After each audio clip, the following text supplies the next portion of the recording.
Baby, I'm the gamble of your life. Why you always gotta think twice? We could go at it all night. Till the morning till you can't even go no more. Continuing our coverage of the Scouting Combine 2020 in Indianapolis.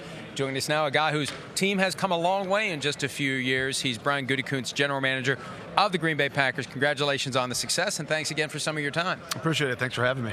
Way to go, Goody. Hey, one thing that really impressed me after the season ended, Aaron Rodgers going on and on about how fun the season was and praising you for bringing in leaders, guys like Zadarius Smith, Mercedes Lewis. Not a guy that you'd really think of as this guy's a high-value free agent. Does a lot for the Green Bay Packers. So, I mean, it just feels like things are clicking. From your perspective, how does it feel like things are actually going? Yeah, I think, obviously being Matt LaFleur's first year, I think we had some culture things we needed to do. I think that was part of our offseason last year, was kind of focusing a little bit on that and trying to bring a little bit of a different culture, a little different vibe in the building. And Matt and his staff did a great job with part of that. But as we all know, culture really comes from your leaders on your football team, the players. And I think the thing that I was most excited about was just how they bought in to what we were doing and kind of put those things ahead of their personal things. And that carried us a long way. It really seemed like it did. I mean, I am amazed at LaFleur's leadership ability and all that. I just want to tell, when the audible thing came out, were you like, oh gosh, here we go? What was the feeling in the building at that time? Well, it's like a lot of things that there wasn't, from our perspective, there was really nothing to it. But right. That with a new head coach and our situation last year, there was going to be some of these things. We were going to have to weather some of that. And again, I think it's really a credit to Matt, the players, and how they handled those situations, because those things could turn into bigger things, and they didn't allow that to happen. And it's a credit to Matt because, look, the offense works a certain way, but you've got access to Aaron Rodgers. Right. So even if the offense limits what discretion the quarterback has, it's Aaron Rodgers. He can do whatever he wants to do, and we saw the results. Right. Well, I think, the best coaches, really in any sport, they're going to know what their players can and can't do, and they're going to tailor it to what they're good at. And I think Matt did a really nice job, not only with Aaron, but with our entire team, of kind of fitting what we could do and going that way. So there's only so many good football players out there, and when you have a chance to take them and acquire them, you want to. And if their skill set is a little different maybe than scheme, I think you got to go that route. And I think our coaching staff did a hell of a job with that this year. So. Well, you personally deserve some of that credit. I mean, of course, you were a part of LaFleur. And then we got to talk about the two studs you signed on the defensive side of the ball. I mean, there's just years of, the Packers don't get into free agency. And you've killed it here. Yeah. Talk about Zadarius and Preston and kind of what they brought to your football team. Well, obviously, they're pass rushers, right? And in this league, that's really important. And I think everything that we kind of saw in those guys last spring, we thought they were heading into their prime, and they certainly proved that. I think they both had their best year of football this year, and we think that there's still room for growth. But we made a concerted effort. We signed 4 guys, and we thought we needed to do that for our football team. And certainly on defense, it really impacted us, tremendously. Not only those 2 guys, but Adrian Amos as well. And then, to solidify our offensive line. I mean, our offensive line was pretty healthy the entire way. Billy Turner came in, Elton Jenkins came in, and really solidified our offensive line and made a lot of things go. So, but in a bigger picture thing, the leadership those 2 guys brought and the accountability they brought was really important for us to get to where we were trying to go. Yeah. So. Do you know that, though, when you target these guys, that you're getting yourself great leaders? Is there a way to figure that out ahead of time, or you just got lucky? You know what?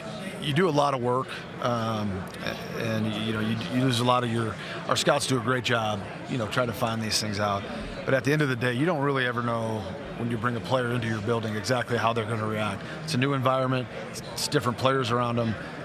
So there's a part of it that is just good fortune, but it's really a credit to those guys because they got paid and they could have taken that a couple of different ways. Yeah. And they never stopped working. They fought through things. They fought through the little things that you always worry about when you pay a guy. Are they going to still do those kind of things to be great? And they really seize their opportunity. So there's some good fortune. You never really know, but I am proud of our staff and kind of gathering that information. We had a good sense that might be how it unfolded. Yeah. All right. I'd like to shift to the combine just for a second. Sure. Because it's different this year. It's different for us. I know it's different for you. what are, from a GM, a football guy who's been around this so long, what's the plus, the positives and negatives about this new format we're going? So far it's just a couple days into it so far. We had our first meetings last night. The meetings, we have a few extra minutes. There's less of them, but there's not 15 in a row.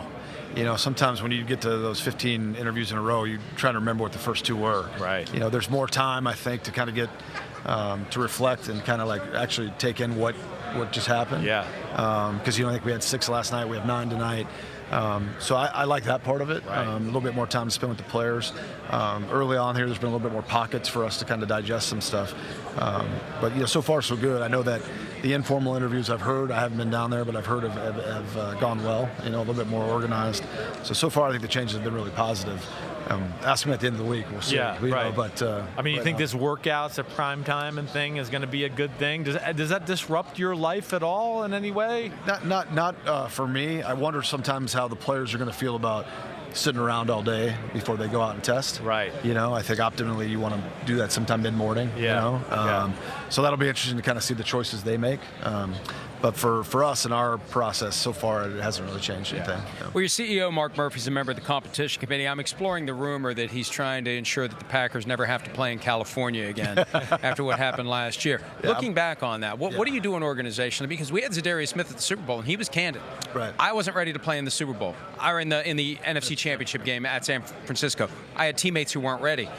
There was the loss to the Chargers in L.A., the 2 losses to San Francisco. What do you do when you look back at last year to try to figure that out going forward? Because you got to go back to Santa Clara this year and may have to go back to the West Coast in the postseason. Yeah, I think you always evaluate everything. I think during the course of the year, I think we went out there a couple days early in one occasion and changed it up. And I think you're always looking to tweak to see if you can help your players perform. But at the end of the day, these guys are professional football players, right? And so it's a lot on them, too, to be ready to play. We're going to give them all the resources we can and try to, have the schedules and things that make it work. But at the end of the day, they're pro ball players, and they got to be ready to play no matter what the circumstances are. And I think we just had, obviously was, the teams we played out in California are pretty good teams, and we didn't have our best days. But it's something we'll look at. But at the end of the day, I think it's a National Football League. You got to be ready to play no matter what circumstance kind of is put before you. Would you, as a GM, prefer the draft before free agency, or do you like the way it is right now? Because I know I have some friends, and we've talked to a few coaches over the last few years who said they would kind of rather it be that way. Yeah. I just get it. I know you're a guy that's this is the way it is, and you just keep going forward. Right.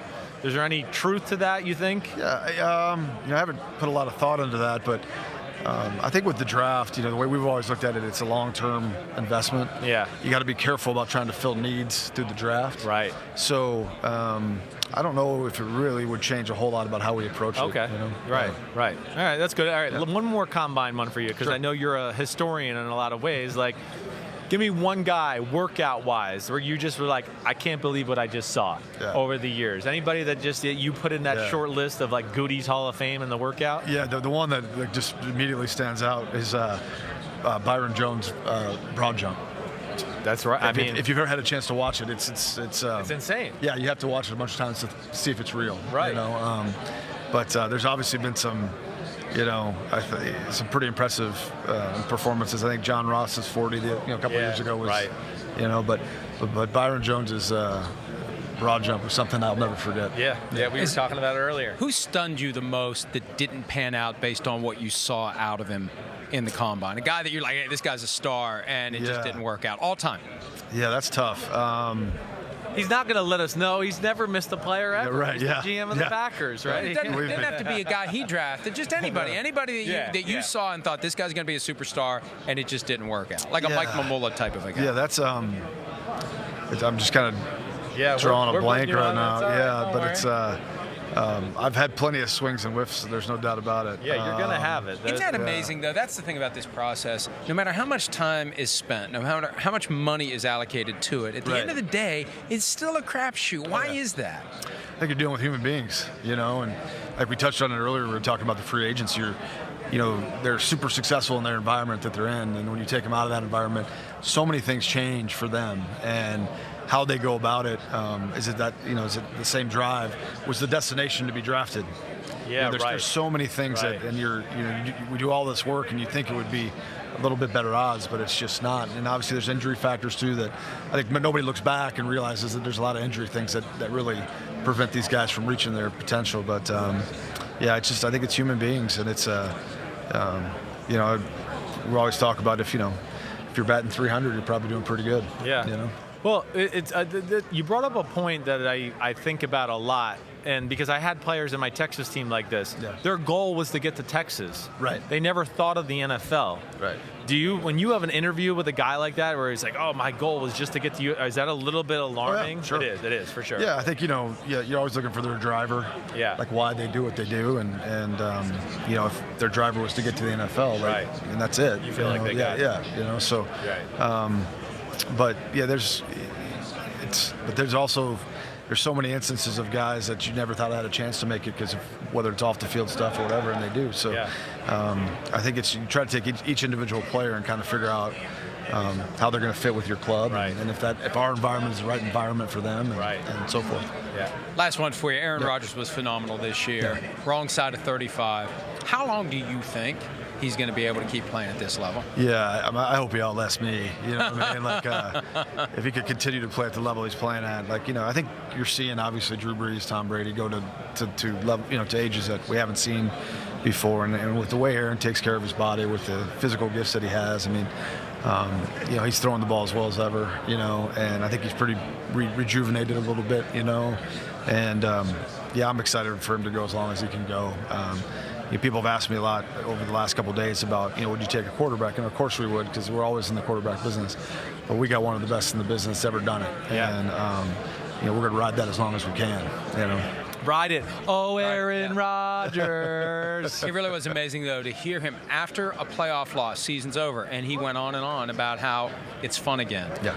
And who knows how far it can carry him. You're right. Tom Brady's 42, Drew Brees is 41, and Aaron Rodgers is no sign whatsoever of slipping. Yeah. This guy can keep singing the Aaron Rodgers song. I got to keep singing my song. It's one of my favorite jams. He'll outlive all of us. All right, thanks, Brian Gutekunst, Packers GM. We appreciate some of your time and all the best moving forward. Yeah, thanks for having me, guys. You're the man, Goody. Yeah, appreciate it.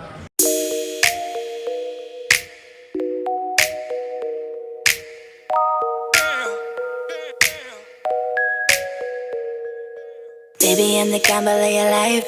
Why you always gotta think twice? We could go at it all night till the morning till you can't even go no more. You like it, don't even deny it.